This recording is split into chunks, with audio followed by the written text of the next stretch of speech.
Hello, আসসালামু আলাইকুম। কেমন আছেন আপনারা সবাই? আশা করি সবাই ভালো আছেন। তো আজকের এই ভিডিওতে আমরা দেখব ফিল্টার ফাংশন। ফিল্টার ফাংশনটি কি, কিভাবে কাজ করে। যেমনটি আপনারা জানেন, গত ভিডিওতে কিন্তু আমরা দেখছিলাম ম্যাপ ফাংশন। ফিল্টারও তেমনই একটি ফাংশন যা আমাদের ফাংশনাল প্রোগ্রামিং অনেক বেশি হেল্প করে। আমাদের কোডের যে লাইন সেটাকে কম্প্রেস করে দেয় এবং খুবই ইউজফুল। আর ফিল্টার নামে হয়তো আপনারা বুঝে ফেলেছেন যে আমরা ফিল্টার ফাংশনটি ইউজ করে থাকি নর্মালি ডেটা ফিল্টার করার জন্য, আমাদের স্পেসিফিক নিড অনুযায়ী ডেটা পুল করার জন্য। তো চলুন আমরা আমাদের আগের যে কোড আছে সেটিকে নিয়ে আসি এখানে, এবং সেটির থেকে আমরা কিছু ডেটা এখানে নেই। তো আমি এখানে যে লিস্ট আছে সেটিকে আমি রাখবো। এখন আমি আপাতত জাস্ট লিস্টটাকে রেখে রেখে দিচ্ছি। তো যেমনটি আপনারা দেখতে পাচ্ছেন, আমাদের কাছে কিন্তু এই লিস্টটি আছে। এখন আমি চাচ্ছি যে এই লিস্টের ভেতর আরো আমি কয়টি ডেটা দেই। এ, যাই হোক, তো আমাদের কাছে একটি বড় লিস্ট আছে যেটা নিউমেরিক লিস্ট।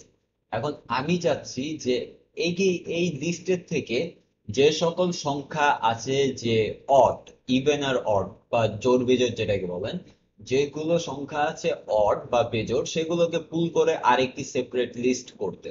তো সেটি আমি কিভাবে করব, সেটিতে আমাকে হেল্প করবে আমাদের এই ফিল্টার যে ফাংশন আছে সেটি। তো চলুন দেখি আমরা সেটি কিভাবে করতে পারি।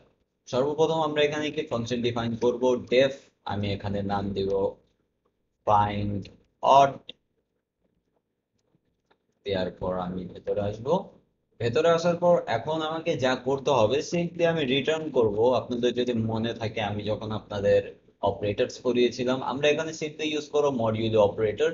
এখানে আমরা লিখবো যে, আমি এখানে আইটেম লিখিনি, আইটেমস বা আই একটি লিখলেই হয়, আমি আইটেম লিখতে পছন্দ করি।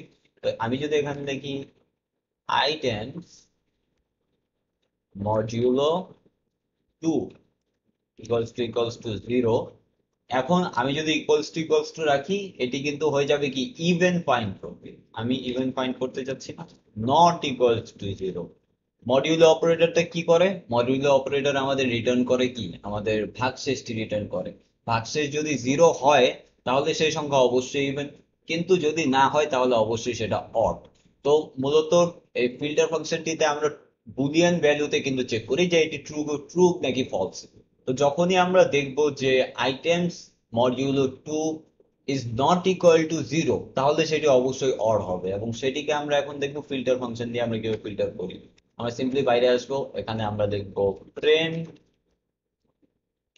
আর হয়তো আপনাদের জন্য আপনারা বলতে পারেন যে এই লাইনগুলো লং টেইল হচ্ছে, বাট আপনাদের বোঝার সুবিধার্থে কিন্তু আমি এরকম করতেছি। আপনারা চাইলে ভেঙে ভেঙেও করতে পারেন, তবে এটি একটি ইজি ওয়ে। মানে আমি আপনাদের দেখাতে চাচ্ছি যে এক লাইনে কত কিছু হয়ে যাচ্ছে।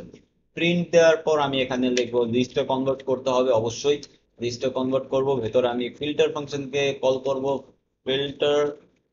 এবং ফিল্টারের ডক স্ট্রিং আপনি যদি দেখতে চান তাহলে কি বলছে, ফাংশন অন নন আইটারেবল। এখন আমি এটার ভেতরে ফাংশনটাকে পাস করে দেব, যেটি হচ্ছে ফাইন্ড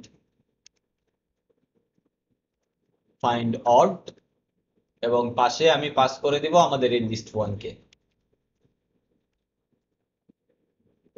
যদি আমি পাস করি, আমি সেভ করব। সেভ করে আমি যদি এটিকে রান দিই, এই যে আমাদের রেজাল্ট চলে আসছে, আপনারা যেমনটি দেখতে পাচ্ছেন। এখানে কিন্তু আমাদের অড যেই নাম্বার গুলো ছিল, যে সংখ্যাগুলো বেজোড়, সেই সবগুলো সংখ্যাই কিন্তু এখানে খুব সুন্দরভাবে চলে আসছে। আমরা কি করলাম, আমরা ফিল্টার আউট করে ফেলেছি, এত বড় ডেটা থেকে কিন্তু ফিল্টার আউট করে ফেলেছি। এই ফিল্টার যেই ফাংশনটি আছে বা ম্যাপ যেই এই ফাংশনাল প্রোগ্রামে আমি আপনাদের যেগুলো দেখাচ্ছি, এগুলো অনেক বেশি ইউজফুল। আপনার লাইফকে অনেক ইজি করে দিবে। আপনি একবার ভালোভাবে বুঝতে পারলে আপনি রিয়েল ওয়ার্ল্ড যেই ওই সফটওয়্যার গুলো হয় সেগুলোতে অনেক বেশি ইউজ হয়ে থাকে। ধরুন আপনি একটি ডেটাবেস আছে আপনার কাছে, বা আপনি একটি সফটওয়্যার আছে যেখানে থাউজেন্ডস অফ ইউজার। এখন আপনি চাচ্ছেন যে সেখানে যেসব ইউজারের নাম এ দিয়ে, শুধুমাত্র শুধু তাদের আপনার ফেচ করতে হবে। আপনার কোম্পানি থেকে বললো যে এ দিয়ে যত ইউজারের নাম আছে তাদের ফেচ করে একটি ডেটা শিট তৈরি করতে। তো তখন কিন্তু আপনি এই ফিল্টার মেথড ইউজ করতে পারবেন। আপনি সিম্পলি একটি ফাংশন লিখবেন, এখানে আপনি কন্ডিশন লিখবেন বা লিখবেন যে যাদেরটা শুরু হচ্ছে এ দিয়ে, তাদের ফিল্টার করার জন্য কিন্তু আপনি এখানে পাস করে বের করে নিতে পারেন। বা ম্যাপ ফাংশনে আমি আপনাদের গত ভিডিওতে দেখিয়েছিলাম, এই ভিডিওটা অলরেডি হয়ে গিয়েছে। আমি আপনাদের ম্যাপের আরেকটি জিনিস দেখাতে চাই বা এক্সাম্পল দিতে চাই।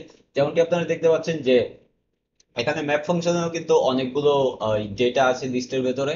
তো ধরুন আমি এরকম কোনো কাজ আপনার হতে পারে, যেরকম আমি জাস্ট আপনাকে একটি আইডিয়া দিচ্ছি, কাজ আমি এরকম ফেস করেছিলাম, আমার খেয়াল ছিল না গত ভিডিওতে বলার জন্য।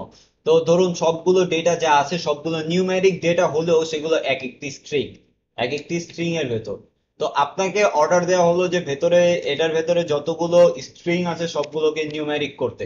তো তখন আপনি কিন্তু সিম্পলি ম্যাপ ফাংশন ইউজ করতে পারেন। এখানে জাস্ট আপনি কি করবেন, এখানে আপনি জাস্ট এটিকে, বা এখন এটা অলরেডি নিউমেরিক, আমি জাস্ট যদি এখানে এসটিআর করি, এসটিআর আইটেম করি, তাহলেও কিন্তু এই সবগুলো ডেটা কিন্তু এসটিআর হয়ে যাবে, এগুলো আর নিউমেরিক থাকবে না।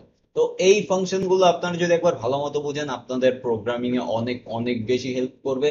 তো ফিল্টার যে আমি মেথড বলছি বারবার, ওই অবজেক্ট ওরিয়েন্টেড প্রোগ্রামিং এর অভ্যাস হয়ে গেছে থেকে। তো এই ফিল্টার ফাংশনটি কিন্তু অনেক অনেক বেশি হেল্পফুল, আপনারা যদি ভালো মতো বুঝতে পারেন। তো ফিল্টার এখানেই শেষ করলাম, আজকের ভিডিও এই পর্যন্তই ছিল। যদি ভিডিওটি ভালো লাগে তাহলে অবশ্যই লাইক বাটনে প্রেস করবেন, আর যদি চ্যানেলটি নতুন হয়ে থাকেন অবশ্যই সাবস্ক্রাইব করবেন। দেখা হচ্ছে নেক্সট ভিডিওতে, ততক্ষণ অব্দি আল্লাহ হাফেজ।